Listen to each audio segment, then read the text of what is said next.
Hey guys, how you doing? Gavin here from Starfresh First Personal Training. And this video is about blood pressure. Okay, so I kind of work with a lot of older people. Say older, I mean it's over 40s. But when you get to that sort of age, some of these lifestyle-related diseases seem to crop in if you haven't been looking after yourself as well as you should. And one of the big things that I come across is blood pressure. And you know, blood pressure is quite a serious thing. It is very, very easily handled with medication, but it's equally handled as well, if not better, with a healthy and active lifestyle. So if you have got high blood pressure, everything I'm going to tell you right now is absolutely true and factual, but make sure you get advice from your doctor before you start doing anything, okay? Because obviously you need a proper diagnosis of what's going on before you do it. So end of the day, okay, there's this, I'm going to go through 7, and there's maybe a bit of a bonus at the end. So blood pressure, what is it? Well, blood pressure essentially is the force of the pressure in the blood in the arteries as it pumps around your body, okay? And there's 2 readings, systolic and diastolic. The systolic reading, okay, is the highest number, and it's the one when the heart pumps. That's the pumping pressure that goes through the heart and the arteries and the veins, not the veins, the arteries. And the diastolic is when it relaxes. So there's 2 kind of peaks. So one's when it pumps and one's where it relaxes. So it's the highest force it pumps, and the lowest is when it completely relaxes. Okay, so that's what the 2 readings are, the systolic and diastolic. And a normal reading is around about 120/80. And lots of people have like high variations of both. And obviously if your blood pressure is high, obviously then you need to do something about it. So the reason that blood pressure is so dangerous is because if you think of your your arteries like a hose pipe, okay, when the heart is pumping blood through it and so much pressure pushing through those arteries, at the end of the day, where the arteries join, they kind of like the weakest point.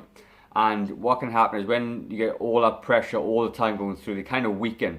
And when they weaken, they become quite vulnerable, okay? And that is when things kind of happen. And there's 3 things I'm going to talk about where they basically rupture. And when they rupture, they cause big, big problems. And blood pressure is often referred to as a silent killer because, to be honest with you, you're not even going to realize that you've got it until it's you've already got it. And what's interesting, Alex and I, my business partner with the Growing Younger team, we did an open day at Howick Golf Club this week, and we had quite a few people come through, older adults, anything between 50 and 60, and all of them said, yeah, my blood pressure is really good. And we checked quite a few people, and a significant amount of them had really high blood pressure, to the point where we didn't actually want to put them through any kind of exercise testing, which we kind of do to find out our biological age. So we basically refer them straight to the doctor because the blood pressure markers was so high they didn't even realize. So hopefully, by coming to see us and doing our fun little test, they've now got a doctor's appointment to try and get on top of their blood pressure, which is really important.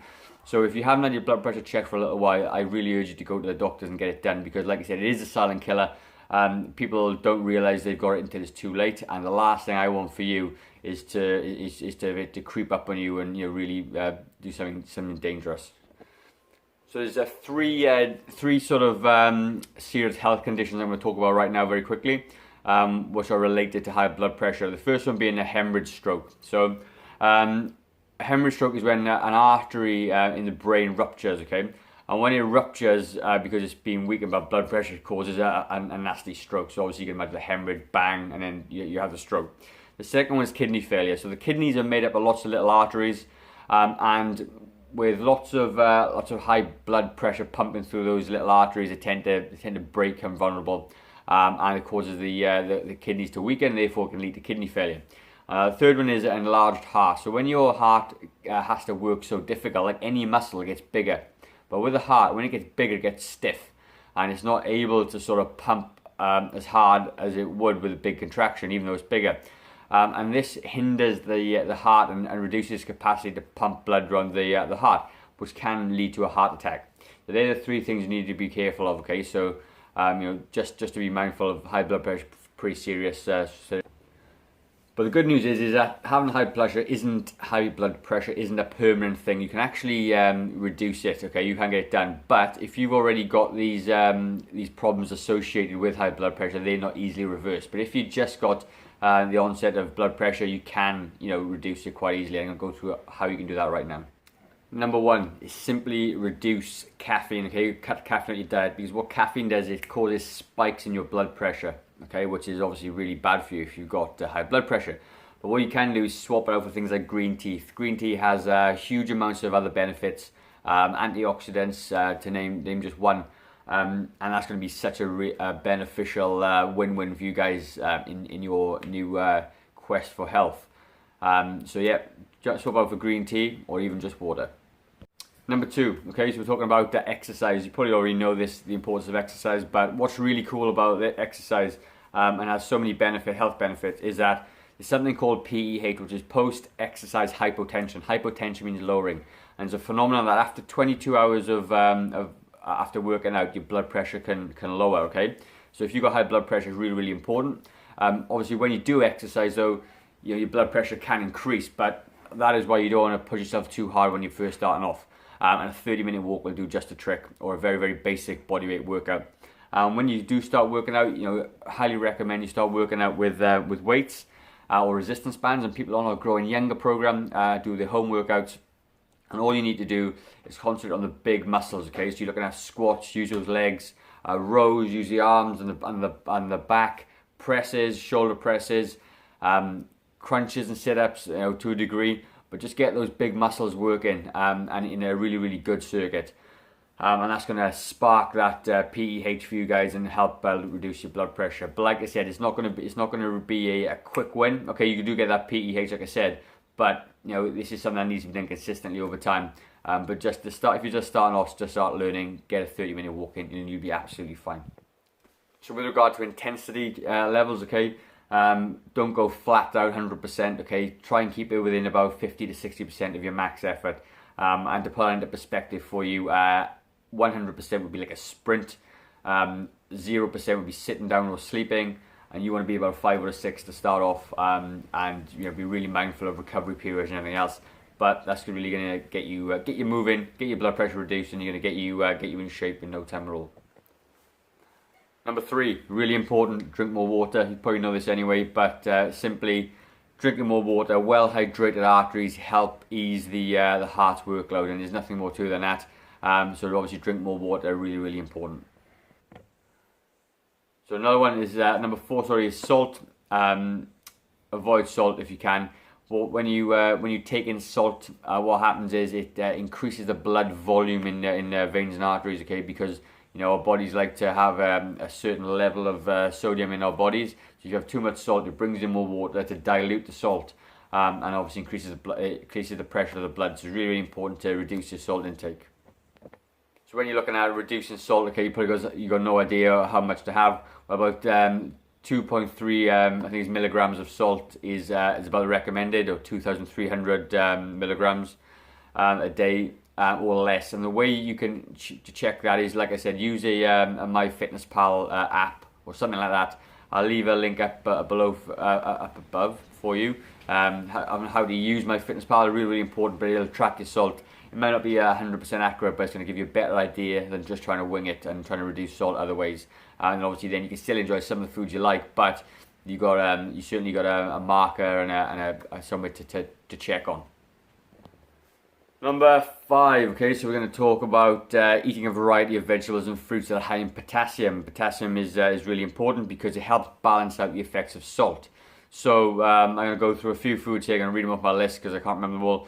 You've got avocado, spinach, sweet potato, wild caught salmon, dried apricots are good, pomegranates, coconut water, white beans, bananas, okay. If you get some of those into your diet, they got lots of potassium in there. They're going to help offset the negative effects of salt. Number 6, okay, we're talking about lean meat, lean proteins, okay. Now, a study done in Circulation reported that increasing protein intake may actually help lower systolic blood pressure by more than 2 milligrams, okay. So chicken breast, fish, lean and processed proteins are going to actually, should be a staple of your diet, because they're going to, on their own, just the food their own, is going to help reduce your blood pressure, which is really, really cool.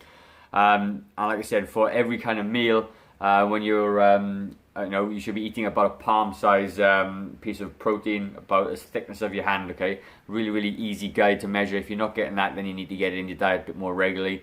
That's going to really help as well. Number 7, weight, if you're overweight, really important to try and lose weight. But the good news is, if you just done 1 to 6, okay, you're going to start losing some weight anyway, just by increasing exercise, eating more fruit and vegetables, all those things, you're going to start to lose weight. But really, really important to do that.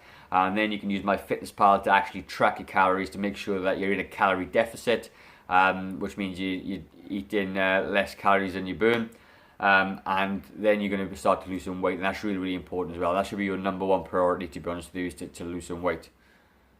And number 8 is a bit of a bonus for you, is de-stress, guys. I mean, at the end of the day, we all know that being stressed out can increase your blood pressure, and that's never good. I'm not like an expert on de-stressing, and we all get it, but things like exercise is going to help you de-stress. Think of things in a positive light. They're going to help you be less stressed. And at the end of the day, don't worry. Try not to worry about things you can't control. Okay, worry about things you can control, and you feel a little bit more empowered and feel a bit less stressed out, and you'd be good to go. So, just to sum up, okay, guys, I genuinely believe, and I know this, and I know this because I've seen it in my clients, that if you have got high blood pressure, you can absolutely reduce it with lifestyle-related changes. It doesn't take that much. Doesn't take any miracle cures. And if you are taking medication for blood pressure and you don't want to be taking medication, then I highly recommend you go through these 8 steps and just start ticking them off as you go. And you'll be 100% better in no time at all. As for timescales, I can't really give you one, how long it's going to take. Everyone is different. But, I would say conservatively, if you did these things for about 12 months, you could be off blood pressure tablets, and you never need to go on them again. That's my take anyway. So like I said, guys, start afresh, okay? Don't make a change today. How will tomorrow be any different? If you're interested about Alex and I's Growing Younger program, I will leave a little link down below for you guys to check it out. And if you're local in Howick in New Zealand, you can come in and do a Discover Your Inner Youth session, which is really, really cool. Or just, if you just want to have a chat to us about any aches and pains and how to get fit and strong and all these other things, you can do that as well. It's all good. But like I said, guys, as always, start fresh. If you don't make a change today, how will tomorrow be different?